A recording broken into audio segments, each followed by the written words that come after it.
BJP ಪಕ್ಷದಲ್ಲೇ ಬಹಳ ಭ್ರಷ್ಟಾಚಾರಿಗಳಿದ್ದು ಪ್ರಧಾನಿ ನರೇಂದ್ರ ಮೋದಿ ಅವರು ಅವರ ಮೇಲೆ ಮೊದಲು ಕ್ರಮ ಕೈಗೊಳ್ಳಬೇಕು ಎಂದು ಮುಖ್ಯಮಂತ್ರಿ ಸಿದ್ದರಾಮಯ್ಯ ಆಗ್ರಹಿಸಿದರು. ಮೈಸೂರಿನಲ್ಲಿ ಸುದ್ದಿಗಾರರೊಂದಿಗೆ ಮಾತನಾಡಿದ ಅವರು, ಮೋದಿ ಅವರು ಮಣಿಪುರದ ಹಿಂಸೆಯ ಬಗ್ಗೆ ಮಾತನಾಡುವುದು ಇಲ್ಲ, ಅಲ್ಲಿಗೆ ಭೇಟಿಯೂ ನೀಡಿಲ್ಲಬೇಕೆ ಎಂದು ಪ್ರಶ್ನಿಸಿದರು. ಕುಮಾರಸ್ವಾಮಿ ಪತ್ರಿಕಾಗೋಷ್ಠಿಯಲ್ಲಿ ನೀಡಿರುವ ಹೇಳಿಕೆಯ ಬಗ್ಗೆ ಪ್ರತಿಕ್ರಿಯೆ ನೀಡಿದ ಸಿಎಂ, ಕುಮಾರಸ್ವಾಮಿ ಅವರ ಎಲ್ಲಾ ಹೇಳಿಕೆಗಳು ಸುಳ್ಳಿನಿಂದ ಕೂಡಿದ್ದು ಅವರ ಎಲ್ಲಾ ಮಾತಿಗೆ ಪ್ರತಿಕ್ರಿಯೆ ನೀಡುವುದು ಅವಶ್ಯಕತೆ ಇಲ್ಲ ಎಂದರು. ಪೊನ್ನಣ್ಣನವರು ನನ್ನನ್ನು ಕಾನೂನು ಸಲಹೆಗಾರರಾಗಿರುವುದರಿಂದ ಪ್ರತಿದಿನ ಅವರಿಂದ ಕಾನೂನಿನ ಚರ್ಚೆ ನಡೆಯುತ್ತಿದೆ ಎಂದರು.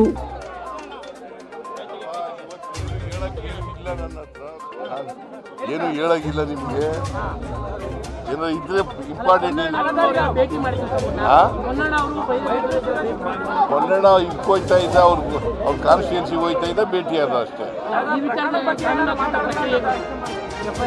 ಪೊನ್ನಣ್ಣ ನಮ್ಮ ಲೀಗಲ್ ಅಡ್ವೈಸರು ಅಲ್ವಾ, ಲೀಗಲ್ ಅಡ್ವೈಸರ್ ಅಲ್ವಾ, ಮತ್ತೆ ಅವ್ರ ಜೊತೆ ಚರ್ಚೆ ಮಾಡ್ತೀವಿ, ದಿನ ಚರ್ಚೆ ಮಾಡ್ತೀನಿ ನಾನು. ಪೊನ್ನಣ್ಣ ವಿಶೇಷವಾಗಿ ಬಂದಿಲ್ಲ, every day is discussing with me. ನಾನು ಮೈಸೂರಿನಲ್ಲಿ ಇದ್ದಲ್ಲ, ಅದು ಬಂದಿದ್ದೆ, ಹಂಗೆ ಅವ್ರ ಕಾನ್ಸ್ಟಿಟ್ಯೂನ್ಸಿಗೆ ಹೋಯ್ತು.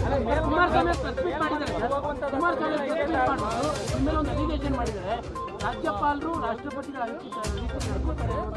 ಹಿಂದೆ ಹೇಳಿದ್ರಿ, ರಾಷ್ಟ್ರಪತಿಗಳು ರಾಜ್ಯಪಾಲರು ನಡ್ಕೊಳ್ತಾರೆ, ಈಗ ಉಲ್ಟಾ ಹೇಳ್ತಾ ಇದ್ದಾರೆ. ಇದು ಡಬಲ್ ಸ್ಟ್ಯಾಂಡರ್ಡ್. ಏನು ಡಬಲ್ ಸ್ಟ್ಯಾಂಡರ್ಡ್. ರಾಜ್ಯಪಾಲರು ರಾಷ್ಟ್ರಪತಿ ನಡ್ಕೊಳ್ತಾರೆ, ರಾಜ್ಯಪಾಲರು ಅವರು ರಾಜಕಾರಣ ಮಾಡಲ್ಲ.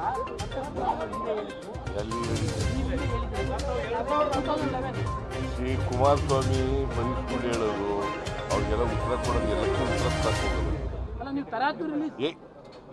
ಅದನ್ನೇ ಹೇಳಿದ್ರೆ ಕುಮಾರಸ್ವಾಮಿ ಹೇಳೋದಕ್ಕೆ ಉತ್ತರ ಕೊಡಬೇಕು ಅಂತ ಎಲ್ಲಿದೆ, ಎಲ್ಲಿ ಕೊಡಲೇಬೇಕು ಅಂತ ಎಲ್ಲಿದೆ? ನಾನು ಕೊಡಲ್ಲ ಇದಕ್ಕೆ. ಕುಮಾರಸ್ವಾಮಿಗೆ ಉತ್ತರ ಈ ವಿಚಾರದಲ್ಲಿ ಕೊಡಲ್ಲ.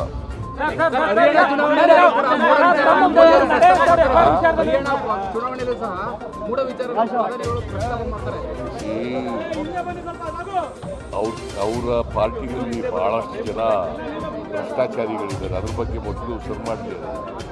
ಭ್ರಷ್ಟಾಚಾರಿಗಳಿದ್ದಾರಲ್ಲ ಅವ್ರ ಮನೆ, ಅವರ ಇದರಲ್ಲಿ. ಈಗ ನರೇಂದ್ರ ಮೋದಿಯವರು ಬಗ್ಗೆ ಯಾಕೆ ಮಾತಾಡಲ್ಲ? ಮಣಿಪುರದ ಬಗ್ಗೆ ಯಾಕೆ ಮಾತಾಡಲ್ಲ? ಯಾಕೆ ಮಣಿಪುರಕ್ಕೆ ಹೋಗಿಲ್ಲ? ಯಾಕೆ ನೀವು ಹೋಗಿಲ್ಲ? ಅದ್ರ ಬಗ್ಗೆ ರಾಹುಲ್ ಗಾಂಧಿಯವರು ರೈಸ್ ಮಾಡೋದ್ರ ಅದ್ರ ಬಗ್ಗೆ ಯಾಕೆ ಮಾತಾಡಲ್ಲ? ಕೆಡಿಪಿ ಔಟ್ಪುಟ್ ಏನು ಅಂತ ಪ್ರಶ್ನೆ ಮಾಡಿದ್ದಾರೆ. ಕೆಡಿಪಿ ಔಟ್ಪುಟ್ ಏನು ಅಂತ ಪ್ರಶ್ನೆ ಮಾಡಿದ್ದಾರೆ. ಅದು ಔಟ್ಪುಟ್ ಏನು ಹೇಳಿದ್ನಲ್ಲ, ಅವ್ರು ಉತ್ತರ ಕೊಡಲ್ಲ ಅಂತಲ್ಲ ನಾನು. ಇದಕ್ಕೆ ಉತ್ತರ ಕೊಡಲ್ಲ. ಔಟ್ಪುಟ್ ಏನು ಅಂತ ಕೇಳಿದ್ರೆ ಏನಂತ ಉತ್ತರ ಕೊಡೋದು? ಹೇಳಿದ್ನಲ್ಲ ಔಟ್ಪುಟ್ ಏನು ಅಂತ. ನಿನ್ನೆ ನಿಮ್ಗೆಲ್ಲ ಪ್ರಶ್ನೆಯವ್ರಿಗೆಲ್ಲ ಹೇಳಿದ್ದೀನಲ್ಲ, ಅದೇ ಔಟ್ಪುಟ್. ಸರ್, ಲಾಂಗ್ ಟರ್ಮ್ ಅಂದರೆ ಒಂದು ದೀರ್ಘಾವಧಿ ಕೋರ್ಸ್ ಇದು. ಈ ಲಾಂಗ್ ಟರ್ಮ್ನ ನಾವು ರಿಪೀಟರ್ ಕೋರ್ಸ್ ಅಂತಲೂ ಕರಿತೀವಿ. ನಮ್ಮ ಎಕ್ಸೆಲ್ ಅಕಾಡೆಮಿ ಸಂಸ್ಥೆಯಿಂದ ನೀಟ್ ಲಾಂಗ್ ಟರ್ಮ್ನ ಕೊಡ್ತೀವಿ ಮತ್ತು CET ಲಾಂಗ್ ಟರ್ಮ್ನ ಕೊಡ್ತೀವಿ. ಸರ್, ಮಕ್ಕಳು ಎಷ್ಟೇ ಓದಿರಲಿ, ಅವ್ರಿಗೆ ಟೈಮ್ ಮ್ಯಾನೇಜ್ಮೆಂಟ್ ಅನ್ನೋದು ಪ್ರಾಕ್ಟೀಸ್ ಮಾಡಲಿಲ್ಲ ಅಂದರೆ ಫೇಲ್ಯೂರ್ ಆಗೋದು 50% ಅಲ್ಲೇ ಫೇಲ್ಯೂರ್ ಆಗ್ತಾರೆ.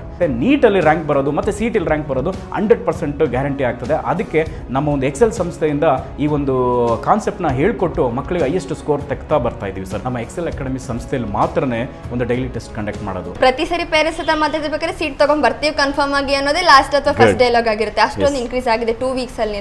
ಇವಾಗ ನಾವು ಹೆಣ್ಮಕ್ಳು ಹಾಸ್ಟೆಲ್ ಹತ್ರ ಇದ್ದೀವಿ. ಇದು ನಮ್ಮ ಹೆಣ್ಮಕ್ಳು ಹಾಸ್ಟೆಲ್. ಇದು 7 ಫ್ಲೋರ್ ಬಿಲ್ಡಿಂಗ್. ಇದರಲ್ಲೇ ಕೋಚಿಂಗು ಪ್ಲಸ್ ಹಾಸ್ಟೆಲ್ಲು ಒಂದು ಇದರಲ್ಲೇ ಇರುತ್ತೆ, ಒಂದೇ ಬಿಲ್ಡಿಂಗಲ್ಲೇ. ಇದು ಒಳಗಡೆ ಡೈನಿಂಗ್ ಹಾಲು ಮತ್ತು ಅಕಾಮಿಡೇಷನ್ ಎಲ್ಲ ಕ್ಲಾಸ್ ರೂಮ್ ಎಲ್ಲ ಇದರಲ್ಲೇ ಪ್ರೊವೈಡ್ ಮಾಡಿರ್ತೀವಿ. ನಾವು ರೂಮಲ್ಲಿ 4 ಜನ ಇರೋ ಥರ ನಾವು ಅರೇಂಜ್ ಮಾಡಿರ್ತೀವಿ. ಅವ್ರ ಕಬೋರ್ಡು ಕೂಡ ಅವ್ರಿಗೆ ನಾವು ಪ್ರೊವೈಡ್ ಮಾಡಿರ್ತೀವಿ ಅವ್ರಿಗೆ. ಸೊ ಹೈಜೆನಿಕ್ ಮೇಂಟೈನ್ ಮಾಡಿರ್ತೀವಿ.